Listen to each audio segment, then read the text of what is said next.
ದಕ್ಷಿಣ ಕಾಶಿ ನಂಜನಗೂಡಿನ ಕಪಿಲಾ ನದಿ ತೀರದಲ್ಲಿರುವ ಮಿನಿ ಶಬರಿಮಲೆ ಎಂದೇ ಹೆಸರುವಾಸಿಯಾಗಿರುವ ಶ್ರೀ ಅಯ್ಯಪ್ಪ ಸ್ವಾಮಿ ದೇವಾಲಯದಲ್ಲಿ ನಡೆಯುತ್ತಿರುವ 28ನೇ ಬ್ರಹ್ಮೋತ್ಸವದ ಅಂಗವಾಗಿ 2ನೇ ದಿನವಾದ ಬುಧವಾರ ರಾತ್ರಿ ವಿಶೇಷ ಪಡಿಪೂಜೆ ಕಾರ್ಯಕ್ರಮವು ನೂರಾರು ಭಕ್ತರ ಹರ್ಷೋದ್ಗಾರದೊಂದಿಗೆ ಸಡಗರ ಸಂಭ್ರಮ ಹಾಗೂ ಶ್ರದ್ಧಾಭಕ್ತಿಯಿಂದ ನೆರವೇರಿತು. ಪಡಿಪೂಜೆ ಅಂಗವಾಗಿ ಪವಿತ್ರ 18 ಮೆಟ್ಟಿಲುಗಳು ಸೇರಿದಂತೆ ಇಡೀ ದೇವಾಲಯವನ್ನು ವಿವಿಧ ಬಣ್ಣದ ಹೂ ಹಾಗೂ ವಿದ್ಯುತ್ ದೀಪಗಳಿಂದ ವಿಶೇಷವಾಗಿ ಅಲಂಕರಿಸಲಾಗಿತ್ತು. ಕೇರಳದ ಶ್ರೀಕ್ಷೇತ್ರ ಶಬರಿಮಲೆಯಲ್ಲಿ ನಡೆಯುವ ಮಾದರಿಯಲ್ಲೇ ಕೇರಳ ಹಾಗೂ ಮಂಗಳೂರಿನ ತಂತ್ರಿಗಳ ಆಚಾರ್ಯತ್ವದಲ್ಲಿ ಹಾಗೂ ದೇವಾಲಯದ ಗುರುಸ್ವಾಮಿಗಳಾದ ದೇವರಾಜ ಸ್ವಾಮಿಗಳ ನೇತೃತ್ವದಲ್ಲಿ ಪಡಿಪೂಜೆ ಕಾರ್ಯಕ್ರಮವು ಸಾಂಗವಾಗಿ ನಡೆಯಿತು. 18 ಮೆಟ್ಟಿಲುಗಳಿಗೂ 18 ಕಲಶಗಳನ್ನು ಇಟ್ಟು ಅವುಗಳಿಗೆ ಪೂಜೆ ಸಲ್ಲಿಸಿ ಶುದ್ಧ ಪವಿತ್ರ ಗಂಗಾಜಲ ತುಂಬಿ ಅವುಗಳಿಂದ ಎಲ್ಲಾ 18 ಮೆಟ್ಟಿಲುಗಳನ್ನು ಶುದ್ಧಿ ಮಾಡಲಾಯಿತು. ಬಳಿಕ 18 ಮೆಟ್ಟಿಲುಗಳಿಗೂ ವಿಶೇಷ ಪೂಜೆ ಸಲ್ಲಿಸಿ ಕರ್ಪೂರ ಹಚ್ಚಿ ಪುಷ್ಪಾರ್ಚನೆ ಮಾಡಿ ಅಯ್ಯಪ್ಪನ ನಾಮಸ್ಮರಣೆಯೊಂದಿಗೆ ಭಕ್ತರು ಭಕ್ತಿ ಪರವಶದಲ್ಲಿ ಮಿಂದೆದ್ರು. ನಂತರ ತಂತ್ರಿಗಳು ಹಾಗೂ ಗುರುಸ್ವಾಮಿಗಳು ಪವಿತ್ರ 18 ಮೆಟ್ಟಿಲುಗಳನ್ನು ಏರಿ ಬಂದು ಶ್ರೀ ಸ್ವಾಮಿ ಅಯ್ಯಪ್ಪನ ದರ್ಶನ ಪಡೆದು ಪುಳಕಿತರಾದ್ರು. ಉಳಿದಂತೆ ಅವರ ಹಿಂದೆ ಮಹಿಳಾ ಭಕ್ತರು ಸೇರಿದಂತೆ ಅಯ್ಯಪ್ಪನ ಮಾಲಾಧಾರಿಗಳು ಇರುಮುಡಿ ಹೊತ್ತ ಭಕ್ತರು 18 ಪಡಿ ಹತ್ತಿ ಬಂದು ಶ್ರೀಸ್ವಾಮಿಯ ದರ್ಶನ ಪಡೆದು ತಮ್ಮ ಭಕ್ತಿಭಾವ ಮೆರೆದ್ರು. ಇದೇ ಸಂದರ್ಭ ಬಂದ ಎಲ್ಲಾ ಭಕ್ತರಿಗೆ ದೇವಾಲಯದ ವತಿಯಿಂದ ಪ್ರಸಾದ ವಿತರಣೆ ಮಾಡಲಾಯಿತು. ಪೂಜಾ ಕಾರ್ಯದಲ್ಲಿ ಮಂಡ್ಯದ ಮಹೇಶ್, ದರ್ಶಿತ್, ಪಿಕೆ ಮೋಹನ್, ರಾಮಮೂರ್ತಿ, ವಿಜಯ್, ಮಂಜುನಾಥ್, ನಾರಾಯಣಪ್ಪ, ಭಕ್ತವತ್ಸಲ, ನಾರಾಯಣ, ಪ್ರಕಾಶ್ ರಾಜ್ ಅರಸ್ ಸೇರಿದಂತೆ ಹಲವಾರು ಭಕ್ತರು ಪಾಲ್ಗೊಂಡಿದ್ರು.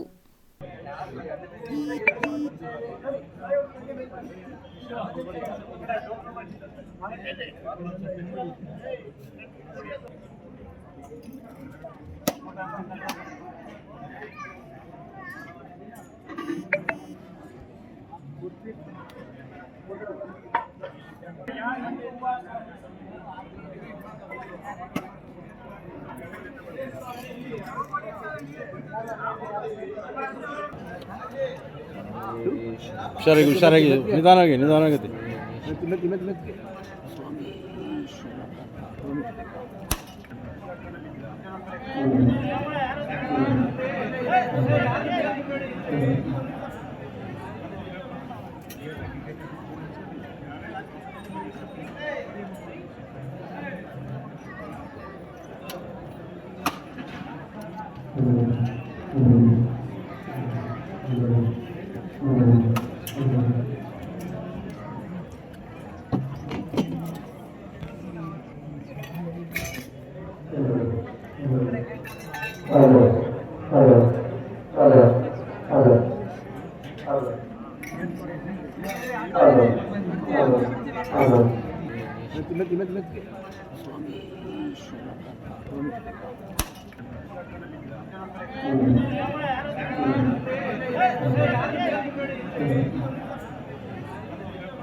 ಬಂದೇವಪ್ಪ ವೀರಮಣಿ ಕಟ್ಟನೆ ಇಲ್ಲಾಳಿ ವೀರನೇ ಭೂಮಿ ಪ್ರಪಂಚ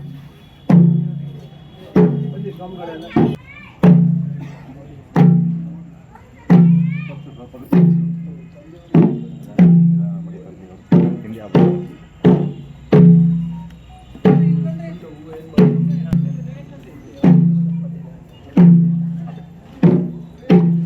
ಜಾಗ ಬಿಡಿ ಕಂಡಿಲ್ಲ.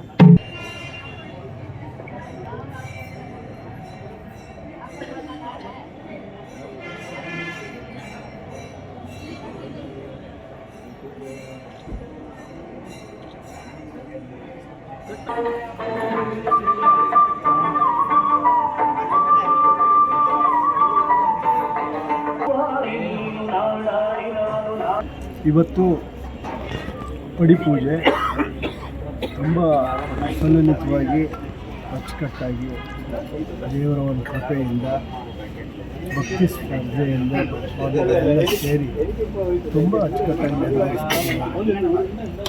ಅಯ್ಯಪ್ಪ ಸ್ವಾಮಿ ಸೇವೆ ಅನ್ನೋದು ಅದು ತಮಗೆ ನಮಗೆ ಎಲ್ಲರಿಗೂ ಗೊತ್ತಿರೋ ವಿಚಾರ.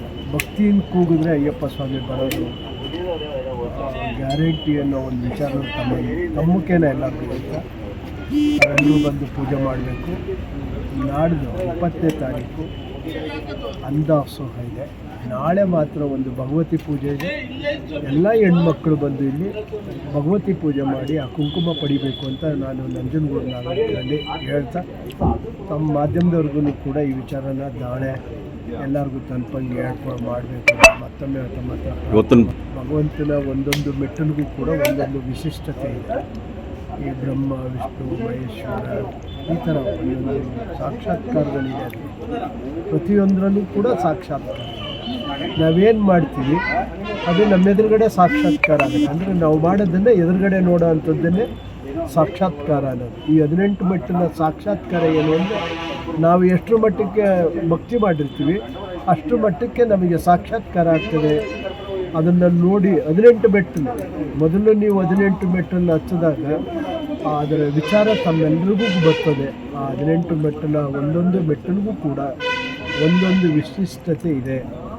ಅದರಿಂದ ದಯಮಾಡಿ ಎಲ್ಲರೂ ಕೂಡ ಭಕ್ತಿ ಭಾವದಿಂದ ಪೂಜೆ ಮಾಡಬೇಕು. ಭಗವತಿ ಪೂಜೆ ಮಾಡಿ ಇಲ್ಲೇ ಭಗವತಿ ಮಾಳಿಗೈ ಪುರತ್ತಮ್ಮ ಅಂತ ನಾವೇನು ಅಯ್ಯಪ್ಪ ಸ್ವಾಮಿ ಪಕ್ಕ ಇದ್ದೀವಿ ಅದನ್ನೇ ಭಗವತಿ ದೇವರು. ಭಗವತಿ ದೇವ್ರಿಗೋಸ್ಕರ ತಮಿಳ್ನಾಡಲ್ಲೆಲ್ಲ ಹೋಗಿ ಬರ್ತಾರೆ ನಮ್ಮ ಸ್ವಾಮಿಗಳು. ಅದರಿಂದ ಇಲ್ಲೇ ಭಗವತಿ ಪೂಜೆ ಏರ್ಪಾಡು ಮಾಡಿದ್ದೀವಿ. ನಾಳೆ ಸಂಜೆ 7 ಗಂಟೆಗೆ ಅದರಲ್ಲಿ ಕೆಲವಾರು ಭಜನಾ ಸಂಘದವರು, ಈ ಮಹಿಳೆಯರು, ವಿಷ್ಣು ಸಹಸ್ರನಾಮ ಮತ್ತು ಹಲವಾರು ಕಾರ್ಯಕ್ರಮ ಇಟ್ಕೊಂಡಿದ್ದಾರೆ. ಇಲ್ಲಿ ಹೆಣ್ಮಕ್ಳು ಎಲ್ಲರಿಗೋಸ್ಕರ ನಾಳೆ ಮಾಡಿದ್ದೀವಿ. ಬಂದು ಕುಂಕುಮ ಸ್ವೀಕರಿಸಬೇಕು. 20ನೇ ತಾರೀಕು ಅನ್ನದಾಸೋಹ ಇದೆ. ದಾನಿಗಳು ನಮ್ಮ ಅಯ್ಯಪ್ಪ ಸ್ವಾಮಿ ಭಕ್ತರು, ನಂಜನಗೂಡಿನ ಸಮಸ್ತ ನಾಗರಿಕರು, ನಮ್ಮ ಅಯ್ಯಪ್ಪ ಸ್ವಾಮಿ ಭಕ್ತರು, ನಂಜುಂಡೇಶ್ವರ ಸ್ವಾಮಿ ಭಕ್ತರು. ಹಿಂದೆ ತಾಯಿ ಇದ್ದಾಳೆ, ಮುಂದುಗಡೆ ತಂದೆ ಇದ್ದಾನೆ, ಮಧ್ಯ ಮಗ ಇದ್ದಾನೆ. ಇಂಥ ಒಂದು ಅಪರೂಪದ ಒಂದು ದೇವಸ್ಥಾನ ನಾನು ಎಲ್ಲೂ ಇಲ್ಲ ಅಂತ ಅಂದ್ಕೋತೀನಿ. ನೀವೆಲ್ಲರೂ ಬನ್ನಿ ಅನ್ನದಾಸೋಹದಲ್ಲಿ ಪಾಲ್ಗೊಳ್ಳಿ.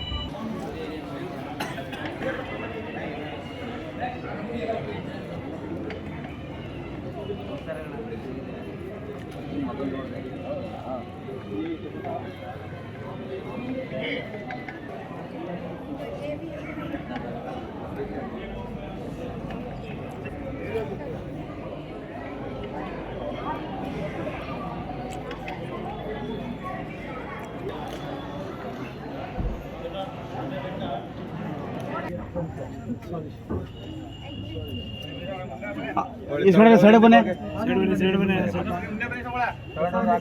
ಸ್ವಲ್ಪ ಇದಕ್ಕೆ ಹೋಗಿ.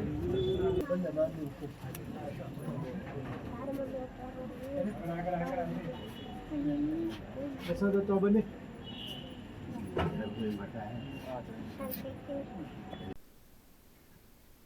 TV1 news Mohan, Nanjangud.